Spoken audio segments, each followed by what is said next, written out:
The rejection came on a Tuesday. I was sitting in the leasing office of a mid-rise apartment complex near downtown Phoenix, cross-referencing rent-to-income ratios with a clipboard that felt too light. The property manager, mid-40s, overly apologetic, looked like she'd rather be anywhere else. "We ran the credit report," she said, sliding the paper forward like it was a test result. "There were issues." I stared at it. 4 delinquent accounts, 1 charged off, a business loan in default, balance $73,400, co-signed by someone listed as M. Sandoval. My name is Lena Sandoval, 28 junior architect, temping for a firm that designed solar integrated housing units. At the time, I'd just cleared my probationary period. I had no children, no spouse, no business ventures, no reason for this loan to exist. But there it was. The signature? Mine. Perfectly forged. The social security number? Correct. I said nothing. I thanked the leasing agent, smiled like I'd seen it coming, told her I'd follow up. Then I left. I didn't call my parents right away. I drove home, made tea I wouldn't drink, pulled up my credit history line by line, downloaded every report, highlighted every transaction, timestamp, routing number. Then I called my mother. She answered on the second ring. Her voice was warm, familiar, practiced. I said, "I got denied for housing." She didn't ask why. She said, "Oh, honey, that's okay. Something better will show up." I didn't reply. I waited. She exhaled. Long, guilty. "I was hoping you wouldn't find out like that." She didn't deny it. She explained. "It was your father's idea. We were trying to save the shop. The bank said they needed collateral and a younger cosigner. It was just paperwork. We didn't think you'd—" She stopped, because she didn't have a way to end that sentence that didn't sound like theft. I said, "You used my name." She said, "We used your strength. You have better credit." That was the justification. That my responsibility made me available. That my silence meant consent. I didn't scream. I didn't ask for repayment. I just asked, when? 4 years ago, she said. You were still in school. She meant, you were too distracted to notice. She meant, you wouldn't have understood the fine print. I ended the call, then opened a spreadsheet. Created 2 columns, damage and proof. Because I wasn't going to fix it. Not yet. I was going to understand it. The next time I spoke to them, they called it a misunderstanding. My father answered that call. Calm. Coached. Like he'd practiced the lines. "It was a family emergency," he said. "We didn't want to worry you. We thought we could get ahead of it." I asked what the emergency was. He hesitated. Then, "The supplier in Yuma changed payment terms. If we didn't front the cash, the shipment would have stalled and the store, well, you know." I didn't know. I hadn't been involved in the store since I was 17. A corner hardware business with inconsistent foot traffic and 0 online presence. The kind of place that passed for a legacy, but barely cleared tax season. I said, "You forged a federal document." He didn't like that phrasing. He said, "We borrowed opportunity." Opportunity. That was the word he used. Like I had been holding extra credit in my pocket. Like they were entitled to it. I asked why they didn't tell me. He said, "Because we knew you'd say no." That was the first honest thing he said. My mother called the next day. She led with emotion. "We did it for the family. We've always supported you. We just needed a little support back." Support. Like taking out a loan in my name without consent was a reciprocal favor. They were good at reframing damage as duty. She reminded me of the birthday parties, the field trips, the braces. She said, "We gave you everything." I said, "And then you took it back with interest." She cried. I didn't. I was already researching subrogation clauses and debt transfer procedures. I knew better than to fight them directly. If you fight someone who doesn't believe they've done wrong, they just become better liars. I didn't want remorse. I wanted record, so I asked them to email me the details. Just so I can help, I said. They believed that, because they still thought I was passive. They sent the contract, the loan documents, the collateral list. I downloaded everything, printed it, filed it. Then I created a burner email and started asking questions. Debt collection Reddit threads, legal aid forums. I asked how debt is sold, how it's tracked, how it moves from name to name until someone decides it's worth extracting. I wasn't angry, not in the way they feared. I was curious, because now I wasn't just their daughter. I was a victim with a paper trail, and if I understood the trail, I could follow it back, or forward, whichever direction held the lever. I didn't dispute the debt. I let it rot. Every letter, every phone call, every escalation, documented but unanswered. I didn't send cease and desists. I didn't call credit bureaus. I didn't report the fraud, because fighting it would have meant cleaning up their mess, and I wanted the mess to grow. Default notices arrived monthly, late fees compounded, interest stacked like bricks in a house I no longer wanted to live in. I tracked everything. Balance, $73,400. Interest accrued, $14,112. Fees, $6,300. Last payment made, never. My inbox became an archive. Subject lines like immediate action required, account seriously past due, repossession of collateral pending. The collateral was my name, so I let it sink. Collections agencies started circling, names I didn't recognize, phone numbers from states I'd never visited, all reading from the same script. Ms. Sandoval, this is a courtesy call regarding a debt obligation. Click. Then another. And another. I saved the voicemails, not out of panic, out of habit.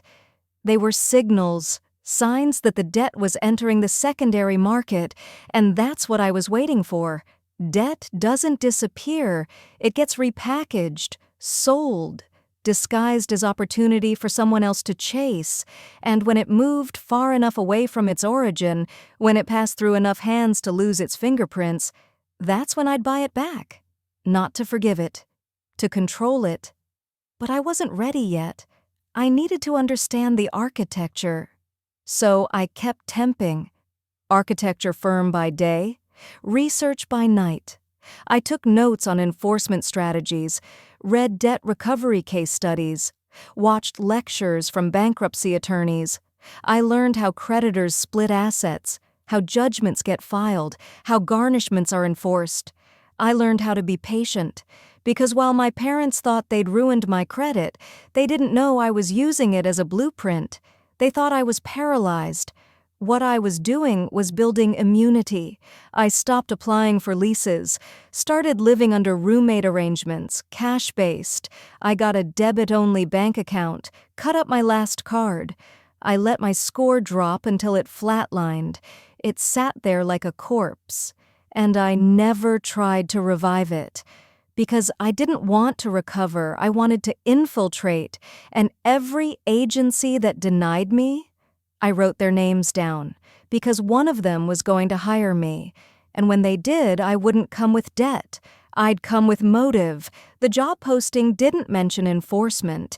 It was listed as Recovery Research Assistant, entry level, a small firm out of Tempe, 2 floors above a payday loan office with frosted windows and generic branding. I applied using my middle name and a stripped-down resume. No mention of my design background, just administrative skills, data entry, and research aptitude. They hired me within a week. The onboarding was sparse. I was handed a clipboard, a non-disclosure agreement, and a list of acronyms to memorize. COJ, TCPA, FDCPA, OCRA. I didn't ask questions. I observed. Most people don't understand what collections really is. They think it's phone calls and threats. It's not. It's inventory management. Every file is an asset, every debt is a commodity, and every delay is a variable to be flipped, timed, or sold. My job was simple: identify aged accounts with lien potential. That's how it starts.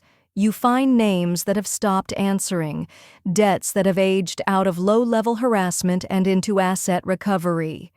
The training manual had a phrase underlined 3 times: find the house. I found a lot of houses.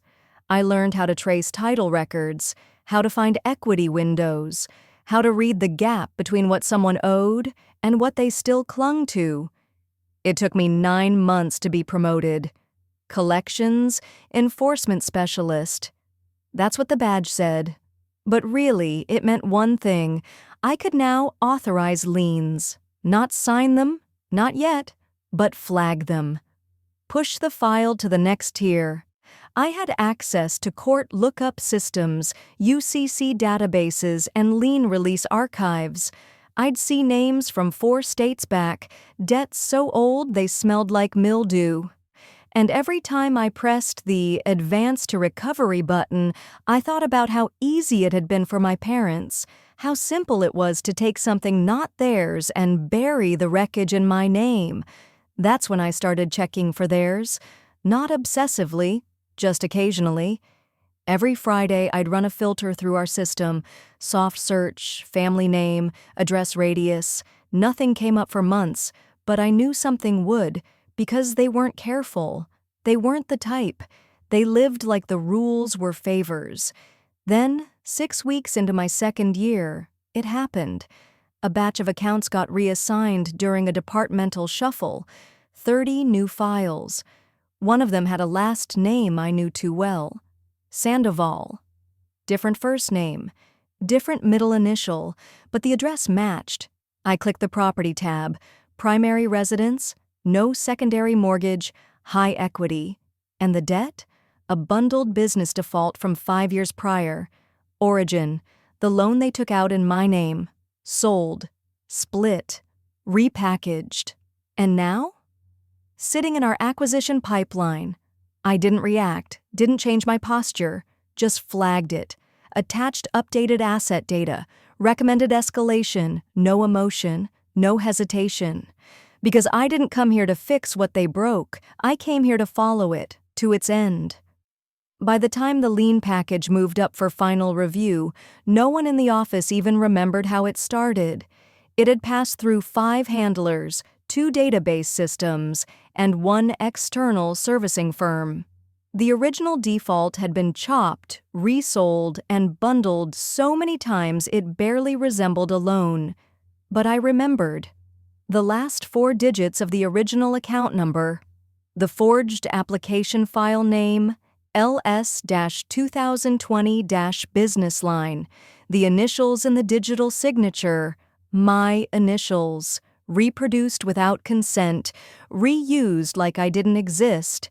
I didn't file a complaint. I filed a recommendation. The property value had increased. The tax records showed no recent liens. The credit report showed multiple defaults. They were vulnerable, and we specialized in vulnerability. Collateral-backed debt with poor dispute history was our target profile. High-yield extraction, low sympathy risk. I ran the final checks, confirmed the lien threshold met our enforcement criteria.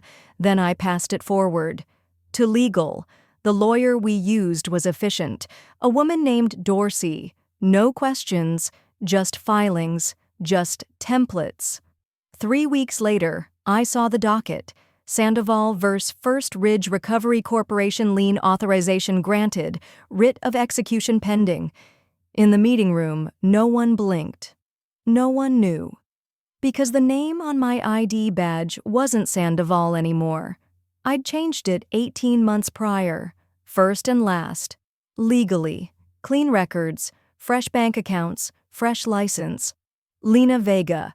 The woman who filed the lien wasn't their daughter. She was just another analyst moving paper from one desk to another. And the house? The house was no longer theirs. The default had matured, the asset had value, and our firm had a quota. That's how foreclosure works. It doesn't come with a knock, it comes with paper. And when the order was finalized, I was in the conference room, scanning through a backlog of enforcement files, acting like nothing had shifted, because nothing had. For them, not yet. But soon the notice would be taped to their front door, a thick envelope with a case number and a date. Inside, a quiet phrase stamped in the lower right corner of every page, prepared by Vega Recovery Services. It wasn't vanity, it was confirmation. I didn't yell, I didn't call, I didn't visit, because I didn't need them to know who I was. I just needed them to remember what they did. The house was modest. 2 bedrooms, stucco walls, a patchy lawn with a wilted lemon tree in front. I knew it better than I wanted to. I'd spent summers pulling weeds from that lawn, washing dishes in that sink, painting over the same flaking front door every other year like ritual could hold the structure together. It was the only thing they had left. They'd sold the store 2 years ago, claimed it was a lifestyle choice, said they wanted to simplify. But I knew the truth. The debt had caught up. The suppliers stopped trusting them. The local lender pulled their renewal. They couldn't keep it running without borrowing more.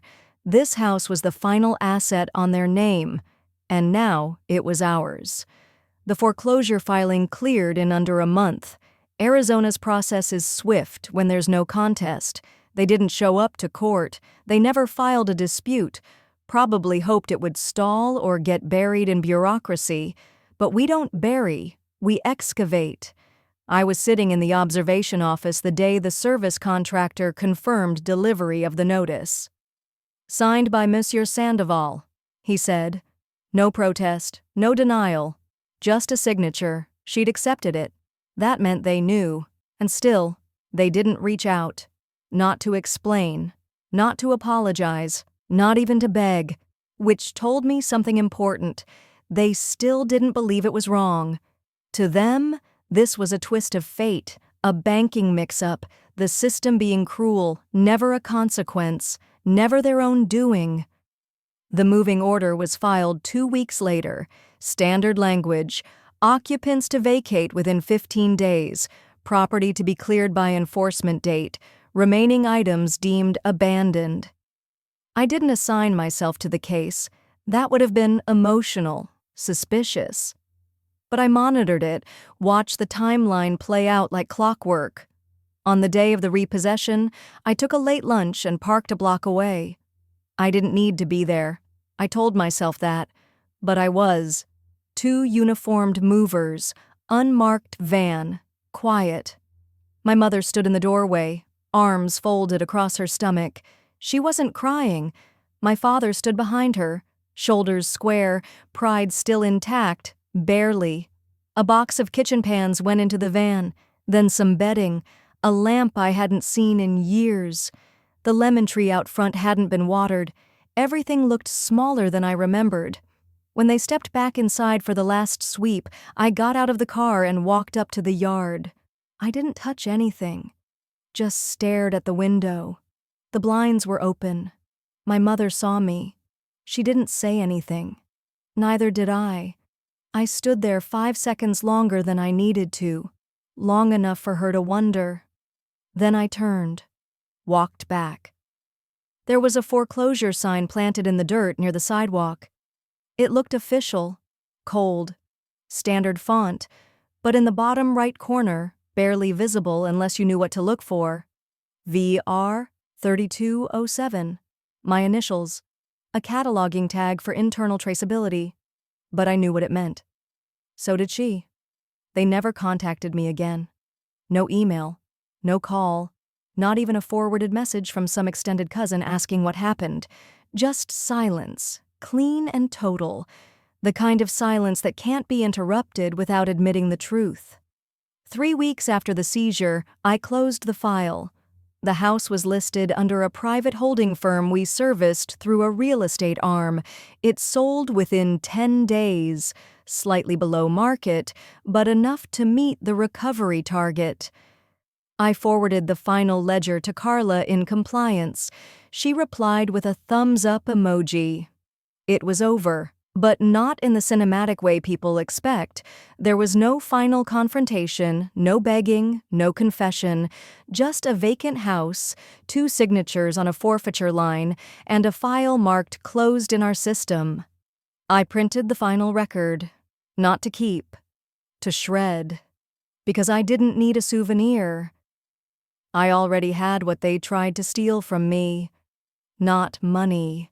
Agency. They'd taken my name and gambled it. I'd taken theirs and filed it. The cycle completed itself. There was no applause, no vindication, just process. That's the thing about real revenge. It doesn't feel like fire. It feels like order. It's not loud. It's not cruel. It's not cinematic. It's bureaucratic, controlled, permanent. A friend at the firm joked once that I was the quietest shark in the tank. He didn't know how literal that was, because I never corrected people when they said I got unlucky with credit. I never explained the drop in my score. I never told them about the months I lived under someone else's lease, someone else's login, someone else's trust. I just nodded, smiled. Bad timing, I'd say. But now timing was mine, and control? It had my initials. They called me irresponsible when the loan defaulted, called me emotional when I left school for 6 months trying to fix the wreckage. But I didn't need their validation. I needed their address. And now? It doesn't belong to them anymore. It's just another entry in the file log of someone they forgot they raised, someone they thought would panic, someone they thought wouldn't learn how to read contracts, track filings, monitor asset sales, or sit still long enough to find the leverage. They were wrong. And now, when I drive past that neighborhood, on the way to a client meeting or just to prove I can, I don't look at the house. I look at the sign, the one that says new ownership, private showing by appointment only. I don't need to go inside. I already own the story, and they're no longer in it.